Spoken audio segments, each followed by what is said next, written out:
Hi hello ನಮಸ್ಕಾರ. ವಿಶಾಲ ಜ್ಞಾನ ಕನ್ನಡ ಯೂಟ್ಯೂಬ್ ಚಾನಲ್ಗೆ ಎಲ್ಲ ಸೆಕೆಂಡ್ PUC ಮತ್ತು SLC ವಿದ್ಯಾರ್ಥಿಗಳಿಗೆ ಸ್ವಾಗತ ಅಂತ ಹೇಳ್ತಾ, ಇವತ್ತಿನ ಒಂದು ವಿಡಿಯೋದಲ್ಲಿ ಏನು ನೋಡ್ತಿದ್ದೀರಾ ಅಂತಂದರೆ, ಇವತ್ತಿನ ಒಂದು ಕರ್ನಾಟಕ ಪರೀಕ್ಷಾ ಹಾಗೂ ಮೌಲ್ಯನಿರ್ಣಯ ಮಂಡಳಿ ಕಡೆಯಿಂದ ಅಂತಂದರೆ ಅವರ ಕಡೆಯಿಂದ ಒಂದು ಸುತ್ತೋಲೆಯನ್ನು ಪ್ರಕಟಿಸಿರುವಂಥದ್ದು. ಆ ಸುತ್ತೋಲೆನ ನೋಡಿದ ಮೇಲೆ ತಲೆ ತಿರುಗಿರುವಂಥದ್ದು. ಯಾಕೆ ಏನು ಅಂತ ತಿಳಿಸ್ಕೊಡ್ತಾ ಬರ್ತೇನೆ. ಇದುವರೆಗೂ ಸಬ್ಸ್ಕ್ರೈಬ್ ಮಾಡದೆ ವಿಡಿಯೋ ನೋಡ್ತಾ ಇದೆ, ತಪ್ಪದೇ ಸಬ್ಸ್ಕ್ರೈಬ್ ಮಾಡ್ಕೊಳ್ಳಿ ಅಂತ ಹೇಳ್ತಾ ವಿಡಿಯೋ ಶುರು ಮಾಡೋಣ ಬನ್ನಿ. ಯಾರೋ ಮಾಡಿರುವಂಥ ತಪ್ಪಿಗೆ ಎಲ್ಲ ಒಂದು ವಿದ್ಯಾರ್ಥಿಗಳಿಗೆ ಶಿಕ್ಷೆ ಕೊಡುವಂತಹ ಕೆಲಸಕ್ಕೆ ಕರ್ನಾಟಕ ಪರೀಕ್ಷಾ ಹಾಗೂ ಮೌಲ್ಯನಿರ್ಣಯ ಮಂಡಳಿ ತಿಳಿಸಿರುವಂಥದ್ದು. ಅಂತಂದರೆ ಅವರು ಯಾವುದೇ ರೀತಿಯಾಗಿ ಇದುವರೆಗೂ ಏನು ಹೇಳಿಲ್ಲ, ಭಯಪಡುವಂಥ ಅವಶ್ಯಕತೆ ಇಲ್ಲ. ಯಾಕಂತಂದರೆ ಒಂದು SLCಯ ಮಿಡ್ ಟರ್ಮ್ ಎಕ್ಸಾಮ್ನ ಪೇಪರ್ ಸೋರಿಕೆ ಆದದ್ದು ಹಲವಾರು ವಿದ್ಯಾರ್ಥಿಗಳಿಗೆ ಗೊತ್ತಿರುವಂಥ ವಿಚಾರ ಅಂತಲೇ ಹೇಳ್ಬೋದು.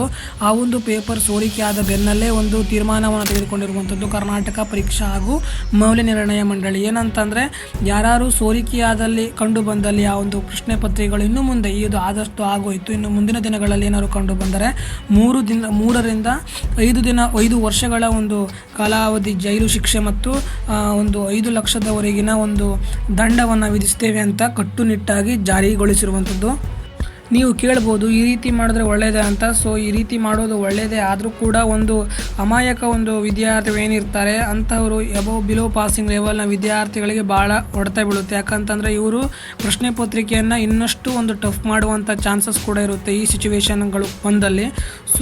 ಇದುವರೆಗೂ ಯಾವುದೇ ರೀತಿಯಾಗಿ ಮಾಹಿತಿ ಇಲ್ಲ. ನನ್ನ ಅಭಿಪ್ರಾಯದ ಮಟ್ಟಿಗೆ ಹೆಚ್ಚಿನದಾಗಿ ಕಠಿಣ ಒಂದು ಕ್ರಮಗಳ ಜೊತೆಗೆ ಕಠಿಣ ಪ್ರಶ್ನೆಗಳನ್ನು 2025ನೇ ಒಂದು ವಾರ್ಷಿಕ ಪರೀಕ್ಷೆಯಲ್ಲಿ ಈ ರೀತಿಯಾಗಿ ಅವರು ಒಂದು ಕರ್ನಾಟಕ ಪರೀಕ್ಷಾ ಮೌಲ್ಯನಿರ್ಣಯ ಮಂಡಳಿಯವರು ಮಾಡಬಹುದಾದ ಚಾನ್ಸಸ್ ಜಾಸ್ತಿ ಇರೋದ್ರಿಂದ ಈ ಮಾಹಿತಿಯನ್ನು ನಿಮ್ಮಲ್ಲಿ ಹಂಚಿರುವಂಥದ್ದು. ಯಾರೋ ಮಾಡಿರುವಂಥ ತಪ್ಪಿಗೆ ಎಲ್ಲ ಒಂದು ವಿದ್ಯಾರ್ಥಿಗಳಿಗೂ ಶಿಕ್ಷೆ ಆಗುತ್ತಿರುವಂಥದ್ದು ಅಂತ ಹೇಳ್ಬೋದು.